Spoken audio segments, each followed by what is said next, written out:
we'd started, or the discussion was about the capital markets and what people are valuing you. Yeah. But given that they don't have as much information as they can, when you think they'll start to be able to get things right in terms of how to value you, how to understand what your value proposition is? Well, their valuation is a private market valuation, so it was based on a single round of investment, about which we know less than we usually do about those when we know valuation. Yeah, for sure. I mean, we're a private company. Sure. We have a very small investor base because we like being a private company, and we think there's a lot of advantages in it. We think that we can do things like say, yes, we're not going to use our nanotainer tube for a few quarters because it's the right thing to do in the context of our long-term goals, and that's okay. So they make their decision, and we have some pretty sophisticated investors, but I may think about this differently. I actually don't think that our valuation is what matters here. What matters here is the integrity of our data and being able to demonstrate that and continuing to execute on this model that we've created and show that we can realize a shift in this space. And if we do that, our valuation will be realized or potentially continue to go up. And if we don't, it'll go down, and that's fine, right? But we're not doing this because of our valuation. I want to be building this company for the rest of my life. This is a private company, and we're going to stay that way. Great, thanks. We have shareholders. We have shareholders just like every other company. And our shareholders want us to maximize our profits. And lowering the price of our product is in direct contrast to achieving that objective.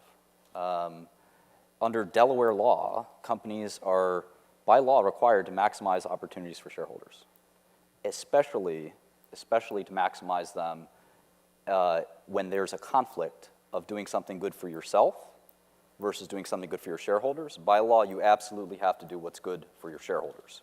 And it would be better for me to not lower the price, to lower the price. I wouldn't be in the hot seat with you.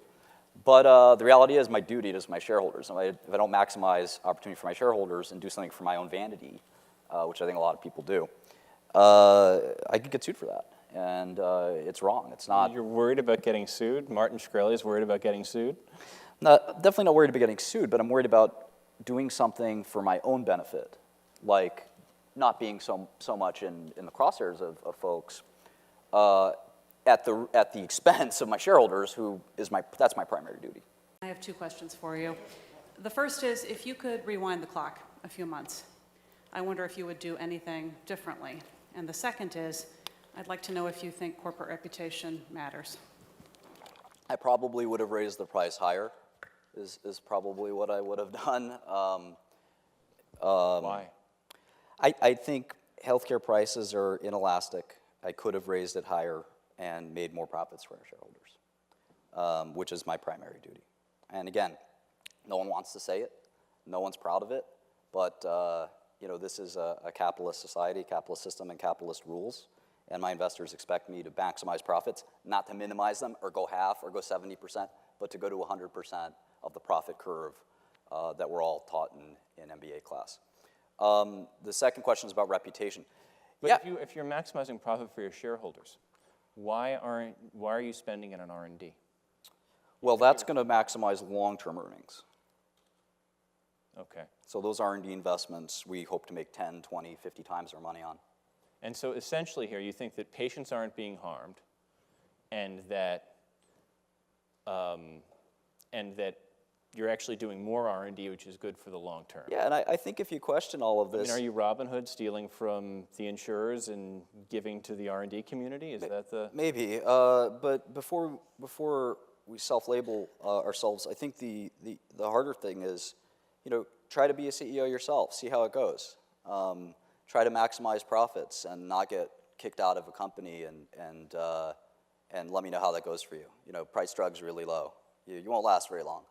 It's people that are willing to make these hard choices, grow earnings for their shareholders, and again, try to do the right thing with those profits, and make sure that no patient's left behind, make sure that we invest in a disease that hasn't had a new investment in 70 years. We're sitting on one drug for toxoplasmosis that's 70 years old. You don't have to have a PhD in infectious diseases to know that's a dangerous place to be. We're developing 3 new drugs for toxoplasmosis, which, by the way, will be very expensive if they ever get approved. But hopefully will replace pyrimethamine as the backbone of therapy that we've been relying on too long. It'd be like interferon still being the backbone for hep C. It wasn't a pretty picture, and we're all happy that Gilead's here, right? Uber got started in June 2010, and at the beginning, we didn't have grand plans for building this big business. It was, we just wanted to be able to push a button and get a ride in San Francisco. And we wanted it to be a classy ride. And so that's what we created. And we really created it was for my co-founder and myself and our 100 closest friends.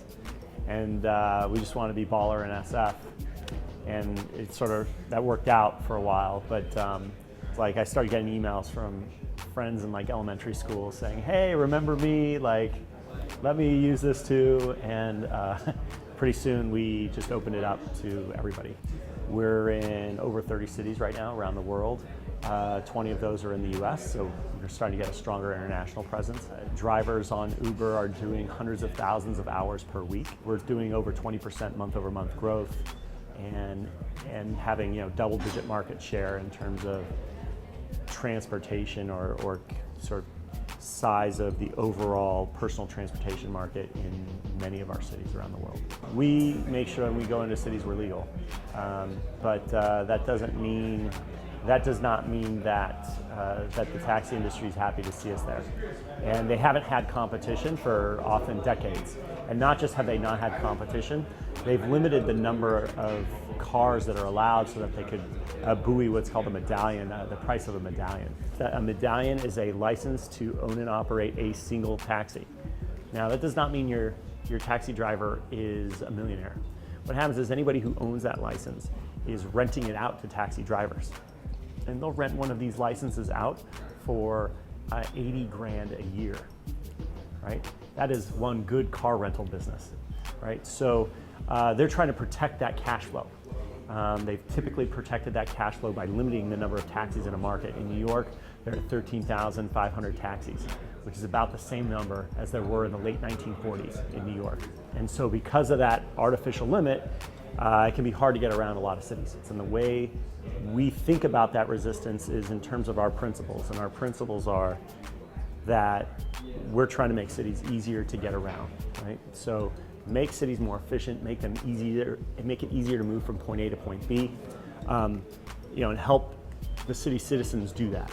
But there's a driver side of that equation too, which is helping them make a better living, helping them feed their families, and ultimately helping them build their own small business. And so when we go into cities, we see the resistance. The resistance comes from another set of principles on the taxi industry side, which is limit supply, maximize that limited supply in terms of how much they can get, how much rents they can appropriate from it, and limit options for riders and for drivers in getting around the city. I started my last company that I started in January 2001. It was a networking software company in January 2001 when networking software was going like this, right? So, yeah, it was about 4 years too early, 4 or 5 years too early to market. The first 4 years I didn't pay myself. Over a total of 7 years, we had raised $1.5 million. So you get a sense of how small it was, right? I mean, you're basically talking about 200 grand a year if you split it out over those 7 years. I like to call it blood, sweat, and ramen, right? And that hardness, though, makes you really focused, and it makes you good at all the things that you need to do to make a business succeed. And I think, when it's the hard times, you really hone your skills so that when the good times come, you're lethal, you're really efficient, right? So, it's easy, right, when you push a button and a car comes. It's just magical. It feels like you're living in the future. But a substantial part of our engineering, the engineering side of the business is dedicated towards mathematics and logistics. We have a couple nuclear physicists. We have a machine learning expert, a computational neuroscientist, and a bunch of other guys. And the way we look at it is, like you think of FedEx use FedEx to deliver a package tomorrow. Uber delivers packages too. It just so happens that that package is a town car. And we're delivering those packages in 5 minutes. The math that goes into making sure that there's always a package that's 5 minutes away from you, wherever you are in a city, is actually quite difficult, right? You have to do demand prediction, what we call supply matching, supply positioning, complex dispatch algorithms, even dynamic pricing for when demand is outstripping supply. Essentially what we're creating is a marketplace for transportation, for riders and for drivers, and really creating an efficient sort of matching so that we can find market equilibrium. And there's a huge amount of math in making that market, as well as in the logistics to make sure that it all works. I used to think that to be successful, and I said this before, is to pursue money. That's exactly the opposite of making a life. Making a life is finding something that you're passionate about. Something that on the bad days you're going to be able to wake up for, and something that on the good days you're going to be able to celebrate with other people. And pursuing it not because you think you're going to get tremendous financial gain, and not that there's anything wrong with financial gain. It's awesome and it's great, but that cannot be the goal. The goal has to be to build something meaningful that you're going to care about. And then, as I spoke earlier, my wife taught me, success follows, the money follows. And that's what it means to create a life. Someone told me this early on. He said, you're going to need to interview 30% of your time. As a CEO, you should spend 30% of your time interviewing. Meanwhile, I was like, this investor has no clue. How can I have to run everything? 6 years later, I wish I used to spend 30% of my time interviewing. I must spend today 40% of my time interviewing. And the reason I'm spending so much time is because I didn't do the work 6 years ago and 5 years ago. That's just something I was told but didn't learn. It's truly, it's about culture, and you can tell a lot about, if you want to measure the culture of your company, measure how many employees are choosing to stay and how many employees are leaving, and measure how many employees are recommending to their friends and their family members to come work. If everyone is staying and everyone is bringing their friends, your culture is amazing. If you're losing people and things are happening, something is wrong, and you better change directions quickly. Were you losing people? There were different points where we lost people. We overworked people. Our biggest mistake was we would get a great employee and they would do an amazing job, and they did so good. We then moved them so quickly to the next job, which they weren't qualified for. And then by the time we realized they weren't qualified, and we said, can you go back to your old job? Then the ego comes in. No, but I already have this title and I don't want to step backwards. And then we've lost a few amazing people, and some of them have actually come back lately. And we just lost them because we put them in a position that wasn't a fit for them. Millennials are about to represent 50% of the entire workforce. Every huge company has a lot of younger employees working there. And I like to say that the we generation is not limited by age or gender or race. It's only, do you want to be part of something greater than yourself? Do you understand that giving and receiving is an important thing?